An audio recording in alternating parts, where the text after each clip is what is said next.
Oui, bonjour, petite vidéo sur une hypothèse, hein, sur est-ce que la connaissance de la physique pourrait nous, apporter un peu dans la construction du bonheur? C'est une hypothèse et c'est vrai que quand j'écoutais l'actualité, je me disais, tout ce que je raconte est un petit peu, me paraît un peu décalé par rapport à toutes ces voilà, une actualité évidemment terrible. Enfin bref, je vais pas rentrer là-dedans, mais donc la physique, une source de bonheur, pour le bonheur. Donc je suis parti en fait du principe que pour être heureux, je pense qu'il faut essayer d'avoir une conception, de la mort, de la fin. Déjà dès le départ, hein, je pense que c'est assez important d'avoir une conception de la mort et entre guillemets «la plus sereine possible», hein. Et je trouve que Einstein, le physicien Einstein, a une vision de la mort qui est assez apaisante quelque part, hein. Pour lui, en fait, que l'on soit vivant ou que l'on soit mort, en fait, c'est toujours une énergie qui circule. C'est-à-dire que quand on passe du vivant, quand on meurt, l'énergie ne s'arrête pas brutalement, c'est pas possible. Selon Einstein, une énergie continue toujours de circuler. Alors qu'on soit de manière incarnée ou qu'on soit de manière, désincarnée comme, on peut peut-être supposer une âme elle est désincarnée, il y a toujours une énergie qui circule. L'énergie ne s'arrête pas à la fin du vivant. De mémoire, ça a même été enregistré, hein, en physique, enfin voilà, je vais pas trop rentrer en tout cas si on écoute Einstein, pour lui, qu'est-ce que la mort? Bah, en fait, c'est avant tout la meilleure des questions qui se posait. Nous sommes avant tout des énergies, parfois sous forme vivante incarnée, parfois sous forme de mort, mais en tout cas, il y a toujours une énergie qui circule et c'est la même. Voilà, en gros, hein, je suis obligé de donc la deuxième hypothèse qu'on peut se faire, c'est et là, c'est vrai qu'il faut quelques notions de physique, la mort serait un retour à un état quantique total, hein. Est-ce que, par exemple, si la conscience, si c'est un retour à une forme d'âme ou une forme de conscience, on peut supposer quand même que la physique qui sous-tend la mort, c'est la physique qui est associée à la mort, c'est un état quantique de la matière. Bon là je peux pas tout aborder, hein. Je pense il faut que je pense que c'est vraiment primordial aujourd'hui de s'intéresser à ce que c'est que la physique quantique et là, il y a plein de vulgarisations sur internet, plein de petites vul alors au début, on comprend rien à la physique quantique, mais à force de voir des petites vidéos, des vulgarisations, on finit, par c'est un peu comme une langue, quoi. Vous êtes dans un pays étranger, au début vous comprenez rien, vous entendez des mots, puis au fur et à mesure, vous commencez à un peu mieux comprendre. C'est un peu ça la compréhension de la physique, c'est-à-dire que je pense qu'il faut vraiment se laisser émerger, on se met en immersion et puis écouter des vidéos qui formuleront la même chose de manière différente et on finit par comprendre, quoi. Voilà, donc en fait, en tout cas pour moi, ma conception un peu s'il existe quelque chose après la mort, c'est que nous serions effectivement une forme d'âme ou une forme de conscience et que la physique est associée à la circulation de cette conscience dans le cosmos et la physique pour l'instant, c'est la physique quantique. Je pense que dans le futur, on connaîtra d'autres physiques qui sont plus profondes que la physique quantique. Mais en tout cas, pour l'instant, je pense que l'âme se déplace, vit sous une forme d'état quantique. Voilà. La troisième manière de voir les choses aussi, toujours dans un peu cette quête du bonheur, c'est qu'est-ce que la vie? Comment est-ce qu'on peut concevoir la vie? Ben, on peut quand même, la vie, c'est vrai quand on regarde un peu sa trajectoire de vie, c'est quand même une série d'obstacles. Une série d'obstacles à passer avant la mort, hein. Il y a souvent, je sais pas, par exemple, si on est en 2026 aujourd'hui, jusqu'à une mort, je sais pas, en 2056, on sait très bien qu'on va passer par une série d'obstacles. On passe à un obstacle bas, A, puis ensuite on rencontre un B, puis ensuite quand on rencontre et puis ça s'arrête à la moment de la mort, quoi, ces obstacles. Donc je trouve que c'est une vision assez intéressante parce que c'est une vision qu'on retrouve, chez les hindouistes ou chez les bouddhistes, hein. C'est-à-dire que ces obstacles, tous les obstacles qu'on rencontre au fur et à mesure de sa vie, ça permettrait un peu c'est une forme un peu d'entraînement. C'est-à-dire qu'il faut franchir ces obstacles et de manière à plus on franchit ces obstacles, plus notre âme s'élève, suivant un peu la conception. Plus elle est aguerrie, suivant la conception, une fois de plus, c'est ce qu'on appelle le karma, hein, le cycle des karmas chez les hindouistes et les hindous.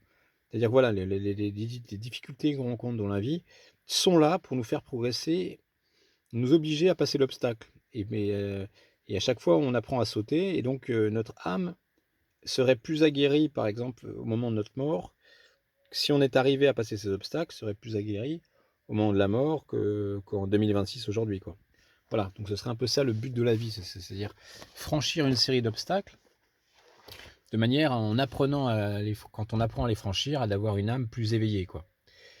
Et voilà. Et puis peut-être, ça c'est souvent la théorie hindouiste et bouddhiste, une fois qu'on a, franchi tous les obstacles, on a plus cet état de réincarnation. On ne passe plus par des vies de réincarnation dans lesquelles on revit des obstacles. On est dans un état de nirvana complet, quoi. Enfin bon, ça c'est une conception, que je trouve assez intéressante, quoi. Alors, 4e point, quel est le rapport entre le bonheur et la physique quantique? Bon, d'abord, je vais rappeler ce que c'est que les fentes de Jung. Là, une fois de plus, je vais pas, c'est une expérience fondamentale en physique quantique, ça s'appelle les fentes de Jung, hein, on trouve ça sur internet, hein, sur YouTube. En gros, c'est si on prend par exemple une particule, enfin une manifestation de la matière, s'il n'y a pas d'observateur, s'il n'y a aucun appareil de mesure, et ben en fait, comment dire, la matière, c'est de l'énergie qui se transmet sous forme de vagues, d'ondes de probabilité, quoi. Et puis on a donc ces fameuses franges d'interférence. Voilà, là une fois de plus, hein, il faut connaître un peu ça quand même, quoi. Et par contre, si il y a un observateur que j'ai dessiné ici, ou un appareil de mesure, hein, si un appareil qui est là pour regarder la particule qui va se déplacer, évidemment on connaît ça se met sous forme d'un peu de ce qu'on appelle un peu des particules, ça a l'aspect de particules, quoi. C'est si un observateur. Donc je reviens un petit peu à ce que je disais précédemment. Donc la vie vue comme une série d'obstacles, et en fait ce que je dis, et c'est là où le bonheur intervient, c'est qu'en fait, je pense que pour mieux franchir tous les obstacles que j'ai dessinés, l'obstacle A, l'obstacle B, l'obstacle C, je pense, vous voyez, comme pour les fentes de Jung, il faut garder au maximum son aspect quantique. C'est-à-dire que on est beaucoup plus à l'aise si on garde une certaine souplesse d'esprit, et je pense que la souplesse d'esprit, et l'idée qui est derrière tout ça, voilà, je passe directement à la page suivante, parce que ça va me permettre de mieux expliquer ce que je suis en train de dire. Par exemple, oui, ça c'est le piège. Dans la vie, si on regarde, par exemple, vous avez un problème dans la vie. Si vous regardez trop ce problème, on favorise son aspect, je dirais, corpusculaire de ce problème, hein, et les obstacles deviennent vraiment de plus en plus difficiles. Par exemple, là, vous évoluez dans la vie, vous avez un obstacle qui se présente.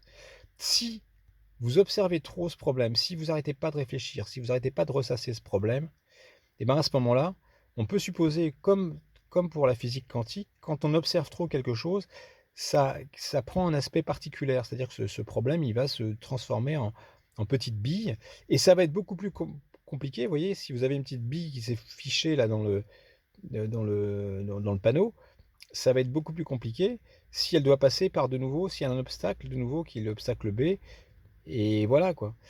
Je ne sais pas si je suis clair, quoi, enfin j'espère. Tandis que si on se polarise pas trop, voilà ce que je voulais dire. Si on considère que la vie est une série d'obstacles et qu'il faut garder une certaine souplesse intellectuelle, je pense qu'il faut, par exemple, moi, si j'ai une difficulté aujourd'hui, je vais me dire, c'est normal, ça fait partie de ta construction intellectuelle, ça fait partie de ta construction d'âme, et c'est le but de la vie. Quelque part, je me dis tout simplement que ces obstacles sont le but de la vie, et que la meilleure manière de les franchir, c'est de garder une certaine souplesse.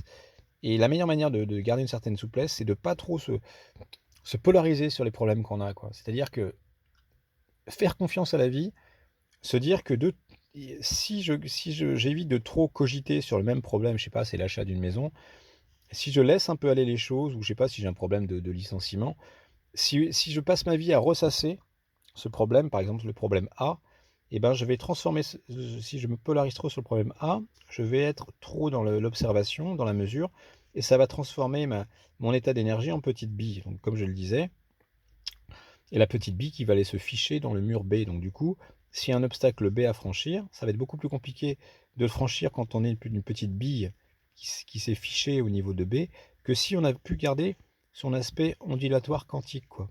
Parce que si on garde une certaine souplesse intellectuelle, ça se passerait comment? C'est se dire, bon voilà, j'ai un problème, le problème A, ça fait partie de ma trajectoire de vie, c'est normal, je vais rester souple, je vais pas trop me prendre la tête là-dessus, donc je garde une certaine souplesse, je garde une certaine capacité à avoir une certaine souplesse, une certaine ondulatoire, ce qui va me permettre de passer le problème B et de passer le problème C ensuite, vous voyez? L'important, c'est de garder vraiment de garder une conscience aussi ondulatoire, aussi quantique que possible, et la meilleure manière, c'est ce que je disais, c'est de pas trop se focaliser, dans la mesure du possible, d'essayer de pas trop se focaliser sur ces problèmes. Parce que si on se focalise trop sur ces problèmes, comme je l'ai dit, hein, si on les regarde trop, comme je reprends le dessin de tout à l'heure, si je ne fais que regarder mon problème A, eh ben, je vais transformer ma conscience sous forme particulière et ça va être beaucoup plus compliqué pour passer le problème B après, parce que là, je serai sous forme particulière. Voilà. Donc, la souffrance, parce qu'évidemment, si on est fiché, si on a fiché sa conscience sous forme particulière, mais s'il y a quand même des problèmes C et D qui se manifestent, voilà, voilà, il y a une souffrance. Alors, quelles sont les solutions et quelles sont les sources de bonheur? Bah, comme je viens de le dire, hein, c'est avoir conscience que la vie est ainsi faite d'obstacles, que c'est normal les obstacles, qui sont là pour qu'on augmente notre agilité intellectuelle. Et plus on augmente notre agilité intellectuelle jusqu'à la mort, mieux on sera, voilà, mieux c'est pour notre niveau de conscience, quoi. La meilleure manière de franchir les obstacles, une nouvelle fois, c'est de se dire que tout ça est normal, de pas se polariser sur un problème, de pas se faire une fixette. Je sais que c'est compliqué, hein, c'est parfois, le voisin, nous a collé un procès et tout et on se polarise dessus donc finalement, rien ne va, quoi. Donc je pense que c'est évidemment, c'est de ne pas éviter les obstacles, mais c'est pas non plus se polariser dessus, d'être envahi par ça. C'est de se dire une manière de se polariser dessus, de ne pas se polariser dessus, c'est de se dire: «Voilà, ça fait partie de la vie, c'est un apprentissage, j'aurai d'autres problèmes après». Donc la meilleure manière, c'est de me dire: «C'est normal» et je vais avoir en conscience, je vais essayer de garder une nature quantique, une nature sous forme ondulatoire à ma pensée, quoi. Voilà. Après, je pense aussi que c'est important je le dis souvent, quoi, c'est-à-dire que je pense que le cosmos, et les physiciens me diront pas le contraire, le cosmos est essentiellement de l'information. Donc moi, par exemple, je donne de l'information. Je me dois de faire part de cette hypothèse. Là, je vous en fais part, je fais part de cette hypothèse, d'un rapport peut-être entre la physique et le bonheur et la conscience. Bon, même s'il y a de plus en plus de gens qui travaillent là-dessus maintenant, mais voilà. Je pense que c'est important de partager. Le bonheur ne vaut que quand il est partagé. Et donc moi, je partage cette hypothèse. Peut-être que je me trompe, mais je la partage. Vous voyez, ce que je suis en train de faire. Et je pense que si vous avez des idées, des choses comme ça qui peuvent vous faire du bien ou faire du bien aux autres, partagez-les. Et notamment, vous voyez, sur une chaîne YouTube, voilà, partagez. Après, ça marche pas, vous aurez essayé. C'est le principal. Et sinon, je pense aussi, pour les sources de bonheur, une manière aussi de pas toujours se polariser sur ces problèmes, c'est de faire de choses à côté, hein, faire de la guitare, faire du sport et ainsi de suite. Voilà, donc oui, ça c'est une conception qui m'est venue assez récemment, hein, des choses, hein. La vie comme une série d'obstacles qui sont là, ces obstacles sont là pour nous obliger à nous améliorer et finalement mourir avec une âme améliorée. Et que la meilleure manière d'évoluer dans ces obstacles, c'est d'essayer une fois de plus de ne pas se polariser dessus, de ne pas se faire une fixette sur un problème. Merci.